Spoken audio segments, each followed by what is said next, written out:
संगमनेरला Agra road या ठिकाणी Ashoka Leyland गाडी क्रमांक RJ18G3311 ही 14 सप्टेंबरला रात्री 2 वाजेच्या दरम्यान अज्ञात 7 ते 8 इसमांनी गाडी अडवली आणि गाडी मालक आणि चालकाला मारहाण केली।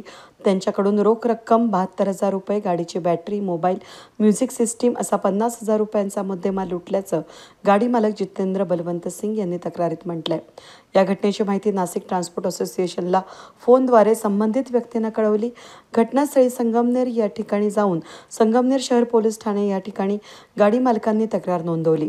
नाशिक ट्रान्सपोर्ट असोसिएशनचे को चेअरमन नाशिक जिल्हा बिपिन पांडे यांनी वरिष्ठ पोलीस निरीक्षक रवींद्र देशमुख यांच्याशी घटनेची चर्चा करून चोरी गेलेला मुद्देमाल परत मिळवून देण्यासाठी विनंती केली आहे। यावेळी नाशिक ट्रान्सपोर्ट असोसिएशनचे बिपिन पांडे, मयूर यादव, नरेश शर्मा, जयवीर शर्मा, सुरेश सिंग, राजेश जिंगपे यांनी घटनास्थळी भेट दिली। पुढील तपास वरिष्ठ पोलीस निरीक्षक यांच्या मार्गदर्शनाखाली पोलीस विवेक जाधव करीत आहेत।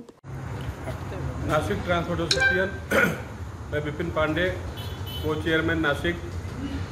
यहाँ आज संगमनेर में हम सभी साथी लोग आए हैं, जो कि एक गाड़ी वाले के साथ में चोरी का माहौल हुआ और हम संगमनेर पीआई देशमुख साहब से मिले और मिलकर उसका FIR दाखिल करवाए।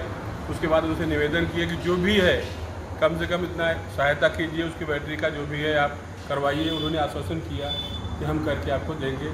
जय हिंद, जय महाराष्ट्र। मी मयूर यादव, नाशिक ट्रान्सपोर्ट असोसिएशनवरनं।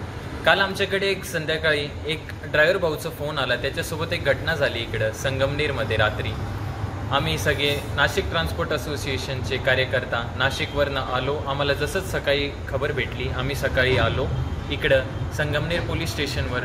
आपले PI सरांसोबत आम्ही त्यांची भेटलो, त्यांना सूचना दिली व त्यांनी आश्वासन दिलं आहे जे पण गाडीला जे नुकसान झालं आहे, अशोक लीलँड गाडी होती RJ18 नंबर, त्याच्यात जे पण नुकसान जे झालं आहे आणि जे पण काही चुकीचं झालेलं आहे ड्रायव्हरसोबत, त्यांचं त्यांनी आश्वासन दिलं आहे की ते पूर्णपणे आमचं सहायता करतील।